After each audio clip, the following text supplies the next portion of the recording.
Hello student, welcome to my channel MF Pathshala. आज हम लोग सोशल साइंस क्लास 10 के second chapter political science part जो है उसका, जैसा कि आप लोगों को मालूम होगा कि सोशल साइंस जो है वो 4 हिस्सों में बटा हुआ है। तो आज हम लोग पॉलिटिकल साइंस जिसका फर्स्ट चैप्टर हम लोग पावर शेयरिंग पढ़ चुके थे, आज उसी के सेकंड चैप्टर को हम लोग पढ़ेंगे, जिस चैप्टर का नाम है फेडरलिज्म। क्या नाम है? फेडरलिज्म। और ये जो है ये फर्स्ट चैप्टर से ही रिलेटेड है। पावर शेयरिंग हम लोग पढ़े थे, याद होगा सबको। जिन्होंने नहीं पढ़ा है वो प्रीवियस वीडियो में जाके देख सकते हैं, ठीक है। उसमें पावर शेयरिंग जो हम लोगों ने पढ़ा था उसी के सेकंड चैप्टर आज हम लोग फेडरलिज्म को पढ़ेंगे। तो स्टार्ट कर रहे हैं चैप्टर फेडरलिज्म। और एक चीज़ मैं आपको अप टू डेट करता जाऊँ कि अभी फ़िलहाल इस साल लगभग 30% 2020-21 के सेशन के लिए लगभग 30% सिलेबस का रिडक्शन हुआ है, सिलेबस को कम किया गया है, ठीक है। जैसे जैसे जो चैप्टर हम आगे बढ़ते जाएंगे वो बताते जाएंगे कि ये स्कूल पॉइंट ऑफ व्यू से पढ़ना है या सीबीएसई पॉइंट ऑफ व्यू से पढ़ना है। बहुत सारा है कि आपको सीबीएसई में उससे सवाल नहीं पूछा जाएगा, लेकिन आपको नॉलेज के लिए उसको पढ़ना है। अब सीबीएसई बहुत सारे चैप्टर को हटा दिया है, तो जैसे जैसे पढ़ते जाएंगे वैसे वैसे मैं बताता जाऊँगा। तो आज हम लोग पावर शेयरिंग का सेकंड चैप्टर पढ़ेंगे, फेडरलिज्म। तो स्टार्ट कर रहे हैं, ठीक है। तो ये पहला चैप्टर से रिलेटेड है। सबसे पहले इसी कॉन्सेप्ट को आते हैं कि व्हाट इज फेडरलिज्म, फेडरलिज्म है क्या, ठीक है। तो जैसा कि आप लोगों को याद होगा कि फर्स्ट चैप्टर में हम लोग पढ़े थे बेल्जियम और श्रीलंका का स्टोरी, याद है ना। बेल्जियम और श्रीलंका का स्टोरी पढ़े थे पावर शेयरिंग में। बेल्जियम में क्या किया था ना कि पावर का डिवीज़न कर दिया था। सेंट्रल गवर्नमेंट बनाया था, रीजनल गवर्नमेंट बनाया था, एक थर्ड फॉर्म ऑफ गवर्नमेंट बनाया था, दैट इज़ कम्युनिटी गवर्नमेंट। और सेंट्रल गवर्नमेंट के कुछ पावर को लेके रीजनल और कम्युनिटी गवर्नमेंट को दे दिया गया था। ये 1993 के अमेंडमेंट्स के बाद, वहाँ के कॉन्स्टिट्यूशन में अमेंडमेंट्स के बाद ये चीज़ किया गया था, ठीक है। तो पहले क्या था ना कि पूरा का पूरा पावर जो था, पहले भी वहाँ पे रीजनल गवर्नमेंट था, ऐसा नहीं कि रीजनल गवर्नमेंट नहीं था, लेकिन रीजनल गवर्नमेंट का कॉन्सेप्ट क्या था कि जब चाहता था सेंट्रल गवर्नमेंट रीजनल गवर्नमेंट से पावर वापस ले लेता था। लेकिन 1993 के बाद परमानेंट पावर दे दिया गया रीजनल गवर्नमेंट को। कुछ पावर सेंट्रल से लेके किसको दे दिया गया? रीजनल गवर्नमेंट को। ये जो पावर सेंट्रल से रीजनल को गया, ये गवर्नमेंट कहलाया यूनिटरी टू फेडरल, यानी पहले था यूनिटरी, एक सिंगल फॉर्म ऑफ गवर्नमेंट। अब क्या हो गया कि पावर जो डिवीजन हुआ ये कहलाया क्या? फेडरल। यानी फेडरल का अब आपको मीनिंग क्लियर हो जाएगा। तो फेडरल का मतलब क्या हुआ?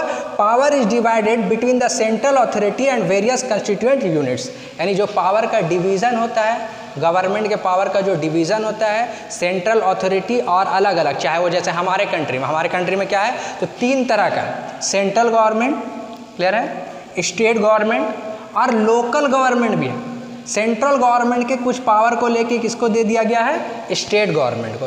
और स्टेट गवर्नमेंट से कुछ पावर को लेके किसको दे दिया गया है? लोकल गवर्नमेंट को। तो ये जो पावर का डिवीज़न जो हुआ यही क्या कहलाया? फेडरलिज्म। यही क्या कहलाएगा? फेडरलिज्म। क्लियर है सबको? आ रहा है समझ में?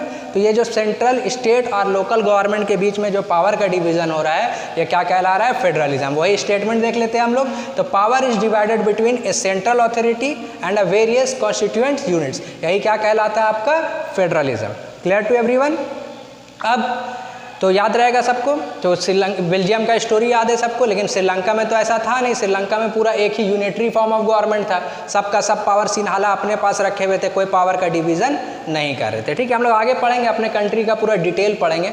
ज़्यादातर कंट्री में फेडरल फॉर्म ऑफ गवर्नमेंट में 2 ही लेवल ऑफ गवर्नमेंट होता है, सेंट्रल और स्टेट। लेकिन हमारे कंट्री में 3 लेवल ऑफ गवर्नमेंट है, सेंट्रल, स्टेट और local government. 3 level. Local government समझ में आ रहा ना, जैसे पंचायत वगैरह होता है, वार्ड कमिश्नर होता है, तो ये सब किस में आता है? लोकल गवर्नमेंट में आता है। क्लियर है?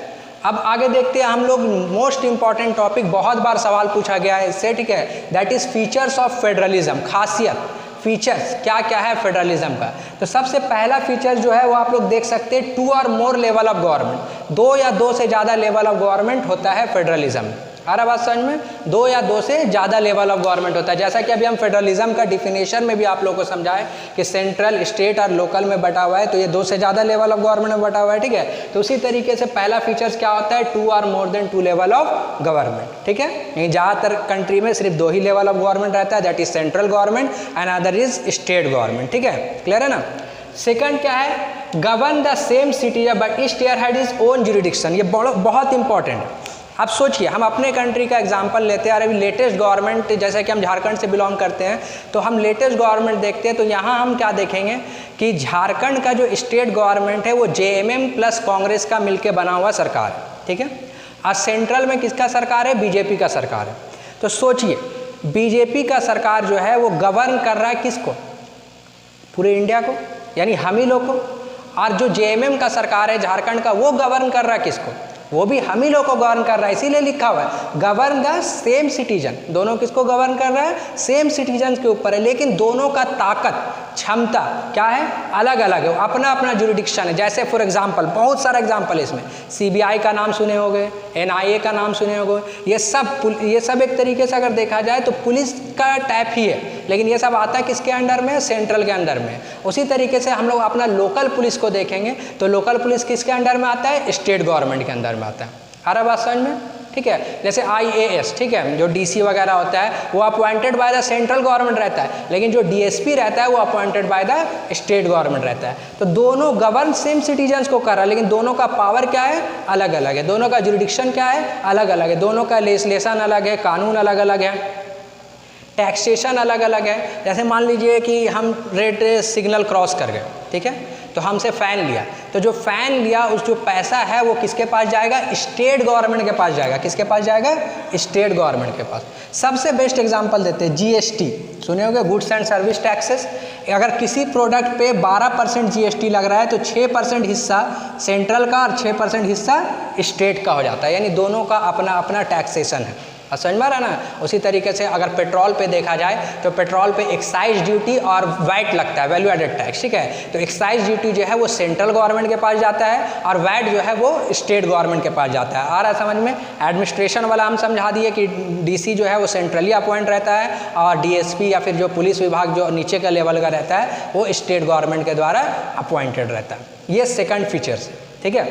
थर्ड में आते हैं, जो भी ताकत है, जो भी क्षमता है उन लोगों का कि क्या क्या काम कर सकता है, क्या क्या काम नहीं कर सकता है, ठीक है, वो कॉन्स्टिट्यूशन के द्वारा ग्रांट किया गया, पूरा लिखा हुआ है। इसको आगे हम लोग पढ़ेंगे। हम लोग पहले भी पावर शेयरिंग में इसके बारे में हम बता चुके हैं कि 3 चीज़ लिखा हुआ है, ठीक है। कॉन्स्टिट्यूशन में 3 लिखा हुआ है। एक आपका यूनियन लिस्ट है, ठीक है, स्टेट लिस्ट है और कंकरेंट लिस्ट है।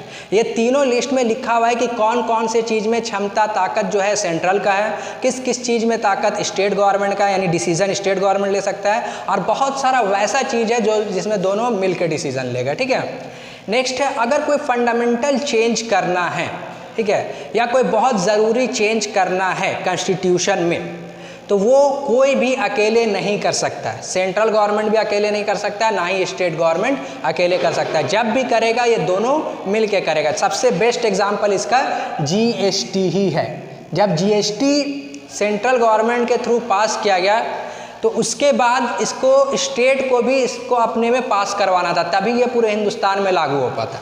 सही है, मोर देन 50% स्टेट को अपने यहाँ से पास करवाना था, तभी लागू हो सकता था। तो जब फंडामेंटल चेंज होगा, कोई भी फंडामेंटल चेंज होगा, तो सेंट्रल और स्टेट दोनों का परमिशन होना चाहिए, अदरवाइज फंडामेंटल चेंज नहीं हो सकता। यूनिलेटरली अकेले कोई भी फंडामेंटल चेंज नहीं कर सकता है। अब हम लोग आते हैं 5th में, courts have the power to interrupt the constitution in different level of government. अगर कुछ वैसा बदलाव हो जाए जो अगेंस्ट द कॉन्स्टिट्यूशन हो, सरकार कानून बना के भी उसको पास कर दिया है, लेकिन उसमें कुछ ना कुछ प्रॉब्लम है, मेजोरिटी में इसीलिए पास कर दिया वो मान लेते हैं, लेकिन कुछ ना कुछ प्रॉब्लम, अगर ऐसा कुछ होता है तो उस वक्त सुप्रीम कोर्ट जो है वो as a custodian, as a guardian खड़ा होगा कि हम देख रहे हैं कि क्या सही है या गलत है। अगर कुछ गलत होगा तो उसमें इंटरप्रिटेट करेगा कि नहीं, इसमें ऐसे चेंज होना चाहिए या इस कानून को अभी स्टे ऑर्डर लगना चाहिए, बाद में इसमें फैसला होगा। जैसा कि बीच में हुआ SC/ST एक्ट के तहत हुआ क्या कि SC/ST एक्ट को सुप्रीम कोर्ट रोक लगा दिया कि SC/ST एक्ट अभी कुछ दिन के लिए क्या होगा, बंद कर दिया जाएगा, ठीक है।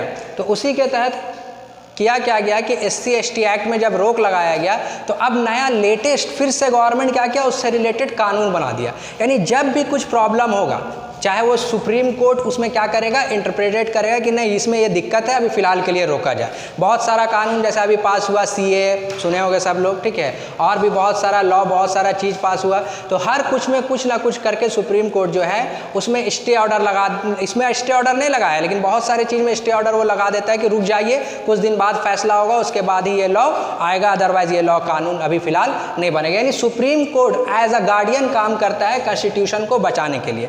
इसी में एक पॉइंट आ रहा है कि अगर डिफरेंट लेवल ऑफ गवर्नमेंट में लड़ाई हो जाए, डिफरेंट लेवल ऑफ गवर्नमेंट या स्टेट और स्टेट में लड़ाई हो जाए, एक बार हुआ, ठीक है, कर्नाटका के साइड में कि पानी रोक दिया गया, एक स्टेट दूसरे स्टेट के ऊपर पानी का जो क्या बोलते हैं उसको, डैम बना के पानी को रोक दिया, पानी छोड़ नहीं रहा था, तो उसमें भी supreme court as a guardian खड़ा हुआ कि हम फैसला कर दे रहे कि कहाँ कितना पानी जाएगा। जब सेंट्रल और स्टेट का लड़ाई हो जाता है, जैसा कि आए दिन हम लोग सुनते रहते हैं कि केजरीवाल और वहाँ के LG के बीच में कुछ ना कुछ डिस्प्यूट होता रहता है, तो इस डिस्प्यूट का भी फैसला कौन करता है, सुप्रीम कोर्ट करता है। यानी पांचवा फीचर्स क्या है फेडरलिज्म का, कि कोर्ट जो है पावर है उसके अंदर कि वो इंटरप्रिटेट कर सकता है कॉन्स्टिट्यूशन को भी और अलग अलग लेवल ऑफ गवर्नमेंट को भी। क्लियर है? 6 पॉइंट में आते हैं, second last point 6 point. Source of revenue, central और स्टेट दोनों का सोर्स ऑफ रेवेन्यू अलग है, ये ऑलरेडी हम पॉइंट नंबर 2 में समझा चुके हैं, ठीक है, कि जैसे कि अभी फिर से हम उसको रिपीट कर दे रहे हैं कि पेट्रोल में जो टैक्स लगता है वो एक्साइज ड्यूटी और वैट होता है, तो एक्साइज ड्यूटी जाता है किसके पास है, सेंट्रल गवर्नमेंट के पास, अब वैट जाता है किसके पास है, स्टेट गवर्नमेंट के पास। उसी तरीके से GST अगर 10% लग रहा है तो 5% जाएगा सेंट्रल गवर्नमेंट के पास और 5% जाएगा स्टेट गवर्नमेंट के पास, यानी सोर्स ऑफ रेवेन्यू डिफाइंड है। जैसा कि अभी हम फिर से एक आध दो एग्जाम्पल और दे देते हैं कि अगर हम रेड सिग्नल जो हम बता चुके हैं ऑलरेडी, अगर क्रॉस करते हैं और उस पर फाइन लिया जाता है तो किसके पास जाएगा, स्टेट गवर्नमेंट के पास जाएगा। क्लियर है? उसी तरीके से सेंट्रल गवर्नमेंट का अलग होता है कि इनकम टैक्स का कुछ हिस्सा सेंट्रल के पास जाता है और कुछ हिस्सा स्टेट के पास जाता है। Clear to everyone? अब आगे बढ़ते हैं लास्ट पॉइंट की तरफ, that is dual objective to safeguard and promote unity. Dual objective है, दो ऑब्जेक्टिव है फेडरलिज्म का। सबसे पहला ऑब्जेक्टिव है कि बचाए रखना यूनिटी को, जो यूनिटी है उसको बचाए रखना, उसको प्रमोट करना, उसको बढ़ावा देना, ये पहला ऑब्जेक्टिव है फेडरलिज्म का। और दूसरा ऑब्जेक्टिव है कि इस यूनिटी के साथ साथ रीजनल डाइवर्सिटी को एकोमोडेट करके रखना, संभाल के रखना। ऐसा ना हो कि हम अपना जो मेरे अंदर जो क्या बोलते हैं, कोई खास कास्ट, कोई खास रिलीजन, ठीक है, उसके तहत हम क्या करें कि अपना चीज़ दूसरे पे इम्पोज कर दे कि नहीं हम मेजोरिटी में हैं तो जो चीज़ हम फॉलो कर रहे हो उसको भी फॉलो करना पड़ेगा। तो इससे क्या होगा ना कि रीजनल डाइवर्सिटी खत्म होगा, जो मेरा ट्रेडिशन है, जो मेरा कल्चर है, वो दूसरा अगर हावी होने लगेगा तो फिर कॉन्ट्रडिक्शन अराइज होगा, तो इसको भी नहीं होना चाहिए। यानी यूनिटी बरकरार रहे, बचा रहे यूनिटी, ठीक है, पहला ऑब्जेक्टिव। और रीजनल डाइवर्सिटी भी लोगों का बचा रहे, यानी हम अनेकता में एकता, एकदम सिंपल सा चीज़ है, हम डिफरेंट रिलीजन, डिफरेंट कल्चर को बिलोंग करते हुए भी यूनाइट रहे। ये क्या है, लास्ट फीचर्स है फेडरलिज्म का। एक बार रिपीट कर देते हैं सब, फिर हम लोग इसके आगे कंटिन्यू करेंगे, ठीक है। इसके आगे दो पॉइंट हम लोग समझेंगे, कमिंग टुगेदर फेडरेशन और होल्डिंग टुगेदर फेडरेशन क्या होता है। उससे पहले इसको हम लोग समझ लेते हैं एक बार रिपीट में।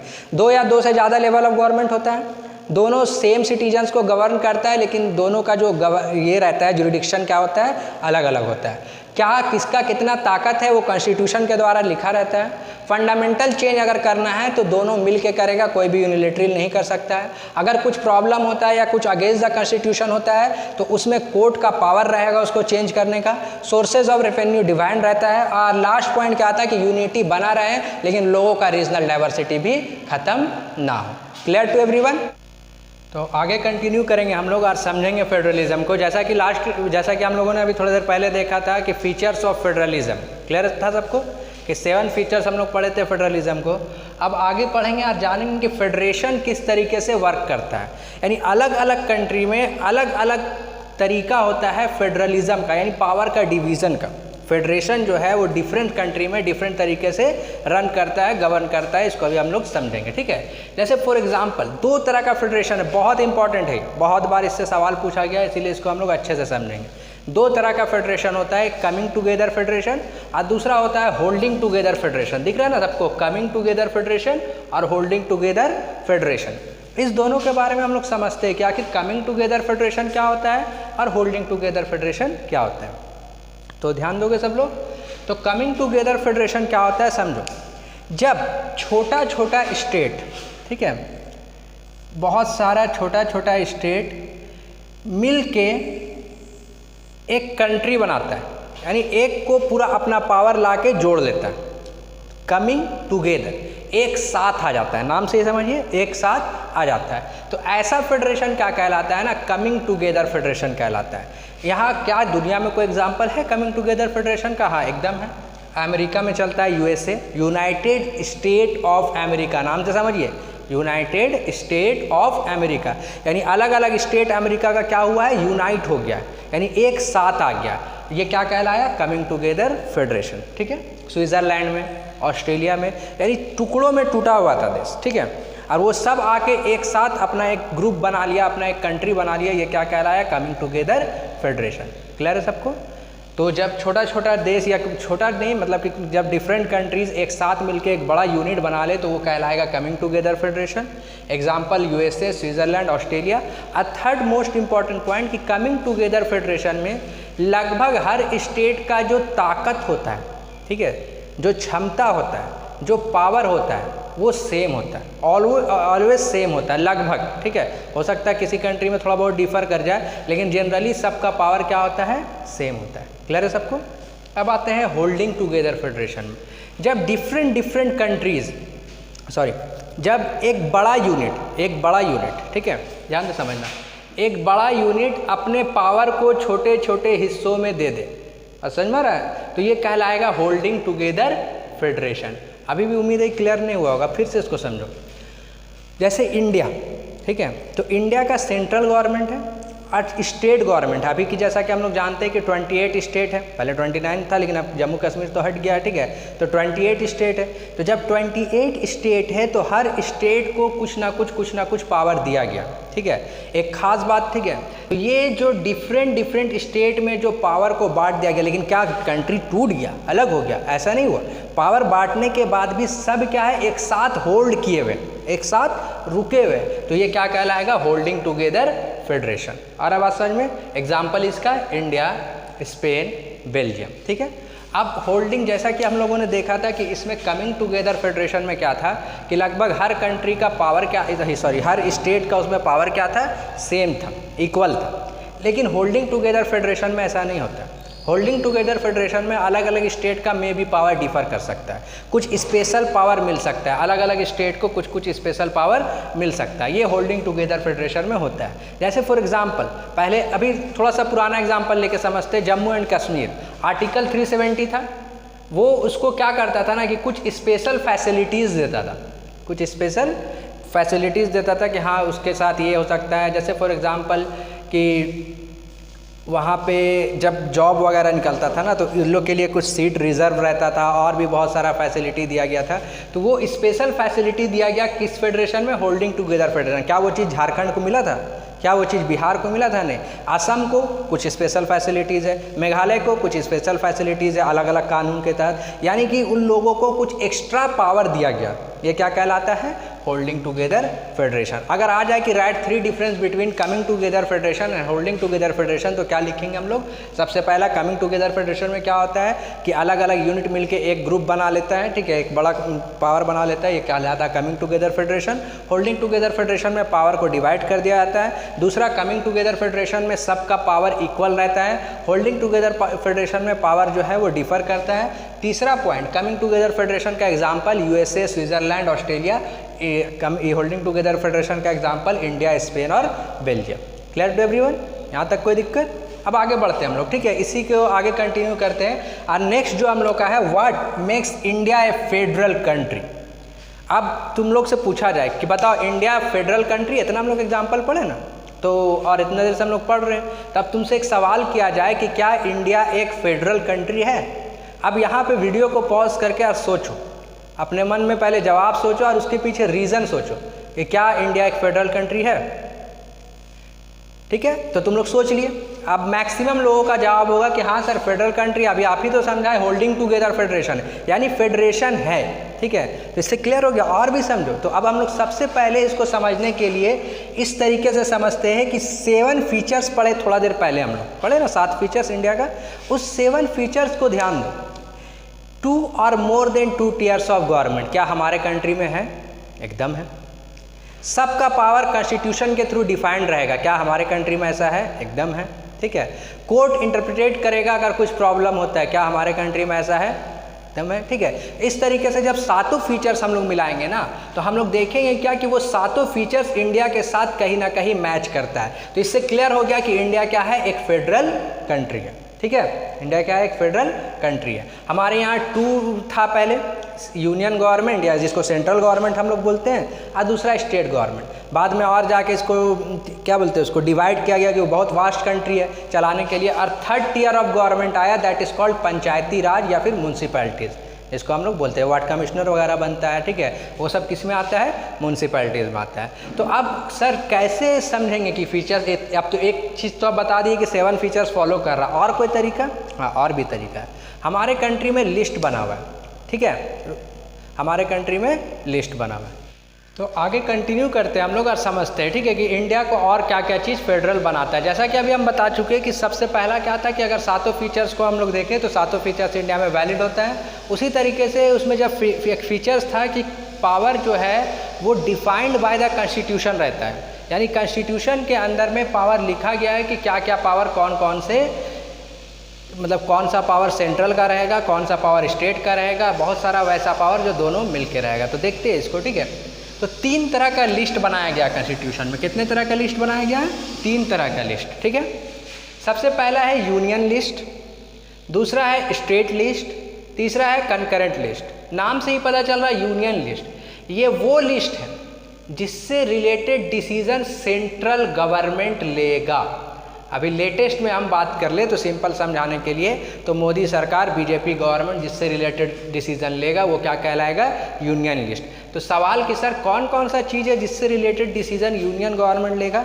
तो ऐसा 92 डिफरेंट आइटम्स है जिससे रिलेटेड डिसीजन कौन लेगा? Union list. देखो क्लियर कर दे रहे, बहुत सारे बुक में हो सकता है नंबर्स अलग अलग हो, जो अभी हम नंबर्स बताए, क्योंकि अमेंडमेंट्स के बाद ना बहुत सारा बदलाव हुआ है। कुछ चीज़ को हटा दिया गया है, कुछ चीज़ों को ऐड किया गया है अमेंडमेंट्स के बाद, तो इसीलिए अभी जो है वो 92 है। तो इस डेटा पे रिजिड नहीं रहना है कि नहीं सर 92 था तो 92 ही है, या पहले 96 था अभी 92 कैसे हो गया। ये बढ़ते घटते रहता है हमेशा अमेंडमेंट्स के बाद, चेंज के बाद, बदलाव के बाद, ठीक है। तो सबसे पहले देखते हैं कौन कौन सा चीज़ है। तो डिफेंस, अभी चल रहा है विवाद पाकिस्तान के साथ, चाइना के साथ, नेपाल के साथ, तो इससे रिलेटेड जो डिसीज़न है वो सेंट्रल गवर्नमेंट लेगा कि हमको उससे लड़ाई करना है या बैठ के बातचीत से मसला का हल करना है या क्या करना है हमको, उससे डिसीज़न कौन लेगा? Central government. और ये कौन से लिस्ट में आता है? Union list. बैंकिंग से रिलेटेड डिसीजन कौन लेगा? Central government. फॉरेन अफेयर से रिलेटेड डिसीजन कौन लेगा? सेंट्रल गवर्नमेंट, यानी दूसरा मुल्क के साथ रिलेशन से रिलेटेड डिसीजन कौन लेगा? Central government. बैंक से रिलेटेड नोटबंदी याद है ना, कौन किया था?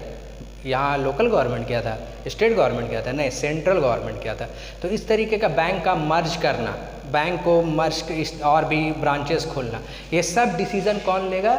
Central government. 3 एग्जांपल हम बताएं, 92 आइटम से 4-5 आप अपने मन में सोचिए, ठीक है, और उसको लिखिए कॉपी में कि हाँ सर ये चीज़ भी होता है। नीचे कमेंट में भी बता सकते हैं आप कि हाँ सर ये चीज़ भी आता है। यूनियन लिस्ट का 5 एग्जाम्पल, स्टेट लिस्ट का, कंकरेंट लिस्ट का, ठीक है। आगे देखिए, उसी तरीके से स्टेट लिस्ट। स्टेट लिस्ट में 59 है, फिर से बता रहे, इससे डेटा पे रिजिड नहीं रहना है कि आप सर 59 बताए थे तो 59 ही है, ठीक है, ऐसा कुछ नहीं है, ये बढ़ घट सकता है। तो स्टेट लिस्ट में क्या क्या आता है?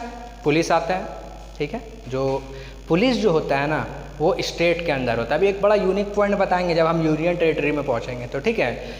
ट्रेड बिजनेस से रिलेटेड डिसीजन, एग्रीकल्चर से रिलेटेड डिसीजन, इरिगेशन से रिलेटेड डिसीजन, ये किस में आता है? सब स्टेट लिस्ट में आता है। यानी वो चीज़ जिससे रिलेटेड डिसीजन कौन लेगा? State government. कौन लेगा? State government. ये सब किस में आएगा? आपका स्टेट लिस्ट में। क्लियर है सबको?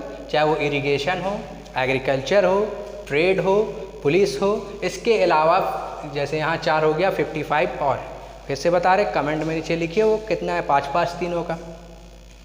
बहुत सारा वैसा चीज़ है जिससे रिलेटेड डिसीजन दोनों को मिल के लेना पड़ता है, दोनों को मिल के, कोई अकेला नहीं ले सकता है। वो आता है आपका कंकरेंट लिस्ट में, जैसे education, forest, trade unions, marriage. ये ट्रेड यूनियन से, यूनियन जो बनता है ना उसके बारे में, ये व्यापार यहाँ पे, ठीक है, कंफ्यूज नहीं कीजिएगा। पढ़ाई से रिलेटेड डिसीज़न, जंगल से रिलेटेड डिसीज़न, शादी से रिलेटेड डिसीज़न, ये सब से रिलेटेड। शादी से रिलेटेड डिसीज़न कहने का ये मतलब नहीं कि आप किससे शादी कीजिएगा या कौन लड़की आपको पसंद है, कौन लड़का आपको पसंद है, ऐसा कोई बात नहीं, ठीक है। शादी से रिलेटेड डिसीज़न कहने का ये मतलब है कि क्या प्रोसीजर होगा शादी का, समझ में आ रहा है। तो ये डिसीज़न कौन लेगा, कंकरेंट लिस्ट से दोनों मिल के लेगा, यानी वैसा चीज़ इसमें दोनों मिल के डिसीज़न ले वो कंकरेंट लिस्ट कहलाता है। मन में आप सोचिए, बड़ा इंपॉर्टेंट चीज़ कि सर कॉन्स्टिट्यूशन तो 26 नवंबर 1949 को कंप्लीट हो गया बन के, 1950 26 जनवरी से लागू हो गया, ये सबको पता है। लेकिन बहुत सारा वैसा चीज़ होगा जो 1950 में दुनिया में आया ही नहीं होगा, होगा ज़रूर होगा। अभी लेटेस्ट टेक्नोलॉजी का एग्जांपल लिया जाए, जैसे सबसे बड़ा इसका एग्जांपल है आईटी सेक्टर, इंफॉर्मेशन टेक्नोलॉजी। अभी साइबर क्राइम वगैरह हो रहा ना, या साइबर से रिलेटेड चीज़, क्या 1950 में साइबर था? क्या 1950 में नेट था? नहीं था। तो अगर नेट से रिलेटेड कोई डिसीज़न लेना पड़े तब कौन लेगा? तो नेट से रिलेटेड या वैसा चीज़ जो इन तीनों लिस्ट में नहीं है और उससे रिलेटेड अगर किसी चीज़ का डिसीज़न लिया जाए तो वो सेंट्रल गवर्नमेंट लेगा। कौन लेगा? Central government. यानी अभी के रेफरेंस में बात किया जाए तो कौन लेगा? मोदी सरकार, ठीक है। और यही पावर को बोलते हैं रेसिडुअरी सब्जेक्ट या रेसिडुअरी पावर। ये जो सेंट्रल डिसीजन लेगा ये क्या कहलाता है? रेसिडुअरी सब्जेक्ट या रेसिडुअरी पावर, ठीक है। हर बात समझ में आप समझते हैं। बहुत सारा चीज़ इसमें और भी कुछ इंडिया का फेडरल कैसे बनता है। इंडिया में सब स्टेट के पास सेम पावर नहीं है। कुछ दिन पहले तक का बात किया जाए तो आर्टिकल 370 या 35A के तहत जम्मू एंड कश्मीर को बहुत सारा स्पेशल पावर दिया गया था, ठीक है। जम्मू एंड कश्मीर का जो लैंड था वो कोई भी दूसरा स्टेट के लोग इंडिया का वहाँ खरीद नहीं सकते थे, ठीक है। और भी बहुत सारा पावर दिया गया तो अभी फ़िलहाल उसको हटा दिया गया, लेकिन ये स्पेशल पावर दिया गया। इसी तरीके से नागालैंड को, असम को, हम लोग खाली कश्मीर को ही देखते हैं, लेकिन ऐसा नहीं है। इसके अलावा भी बहुत सारे को स्पेशल पावर दिया गया है जो अभी तक एग्जिस्ट करता है, ठीक है। चाहे वो असम हो या नागालैंड हो, तो ये सब इंडिया को फेडरल बनाता है। कौन सा फेडरेशन? Holding together federation. बताया था ना कि पावर को क्या क्या आता है? डिफरेंट रहता है सबका, ठीक है। तो ये चीज़ हो गया, ये चीज़ क्लियर है सबको। आपका बुक में हो सकता है अगर लेटेस्ट लिए होंगे तो जम्मू कश्मीर हटा दिया होगा, लेकिन ओल्ड बुक में एनसीईआरटी में जम्मू कश्मीर का एग्जाम्पल दिया हुआ है, ठीक है। बहुत सारा ऐसा स्टेट, बहुत सारा ऐसा जगह था, स्टेट नहीं बोलेंगे उसको, बहुत सारा ऐसा जगह था जो ना कि स्टेट बन सका और ना दूसरा स्टेट के साथ मिल सका, ना कि स्टेट बन सका और ना ही दूसरा स्टेट के साथ मिल सका। वो इतना छोटा था वो जगह, मतलब छोटा in the sense in comparison to state, ठीक है, कि ना वो एक स्टेट बन सका और ना वो दूसरा स्टेट के साथ मिल सका, क्योंकि उसका अपना डाइवर्सिटी था, उसका अपना एक आइडेंटिफिकेशन था। वैसा स्टेट क्या, वैसा जगह क्या कहलाया? Union territory. इसको समझना बहुत ज़रूरी है। अभी हम बोले थे यहाँ पे कि पुलिस से रिलेटेड एक इंटरेस्टिंग बात बताएंगे, तो यूनियन टेरिटरी कहलाया। हमारे यहाँ पहले 7 यूनियन टेरिटरी था, लेकिन अब 2 बढ़ गया। अब बढ़ के कितना हो गया है? 9 यूनियन टेरिटरी, ठीक है। जम्मू एंड कश्मीर को तोड़ के 2 यूनियन टेरिटरी में बना दिया गया है। और अब कितना यूनियन टेरिटरी हो गया है? 9 यूनियन टेरिटरी। क्लियर है सबको? आ रहा है समझ में? ठीक है, कि 9 यूनियन टेरिटरी अब हम लोगों का हो गया, 7 से अब बढ़ के 9 हो गया। आ रहा है समझ में? तो यूनियन टेरिटरी सर क्या है? तो यूनियन टेरिटरी स्टेट से छोटा है, जो कि ना स्टेट है और ना किसी स्टेट के साथ मिलके वो एक अलग उसी के साथ अपना आइडेंटिटी मतलब मिला लिया, ऐसा नहीं, ठीक है। तो वो यूनियन टेरिटरी कहलाया। यूनियन टेरिटरी जो होता है वो रियल में उसका कुछ पावर, मैक्सिमम पावर समझ ले तो सेंट्रल के अंडर में होता है, उसका स्टेट के जैसा नहीं होता है। जैसे अगर दिल्ली का, झारखंड का एग्जांपल लिया जाए तो झारखंड का पुलिस झारखंड गवर्नमेंट के अंडर में आता है, लेकिन दिल्ली का अगर एग्जांपल लिया जाए तो दिल्ली यूनियन टेरिटरी है और उस दिल्ली यूनियन टेरिटरी का पुलिस दिल्ली के गवर्नमेंट में नहीं आता, वो किसके अंडर में आता है? सेंट्रल गवर्नमेंट के अंडर में आता है। ऐसा बहुत सारा एग्जाम्पल है, बस समझ में आ रहा है। तो यूनियन टेरिटरी का पूरा कंप्लीट पावर नहीं होता है, वो डायरेक्टली या इनडायरेक्टली बोला जाए तो सेंट्रल गवर्नमेंट के द्वारा ही रन किया जाता है। उसमें रहता है स्टेट गवर्नमेंट रहता है, लेकिन स्टेट गवर्नमेंट का power in comparison to other 28 state उसका पावर क्या रहता है? कम रहता है। कुछ चीज़ किसके अंडर में रहता है? उसमें सेंट्रल के अंडर में रहता है। तो ये सब बात इंडिया को क्या बनाता है? फेडरल बनाता है। नेक्स्ट पार्ट में हम लोग इसके आगे कंटिन्यू करेंगे और नेक्स्ट और लास्ट पार्ट देखेंगे फेडरलिज्म का और समझेंगे कि और क्या होता है, ठीक है। अगर आपको पसंद आया हो, पढ़ाई समझ में आया हो तो चैनल को सब्सक्राइब करें, लाइक करें और अपने फ्रेंड के साथ शेयर करें। Thank you.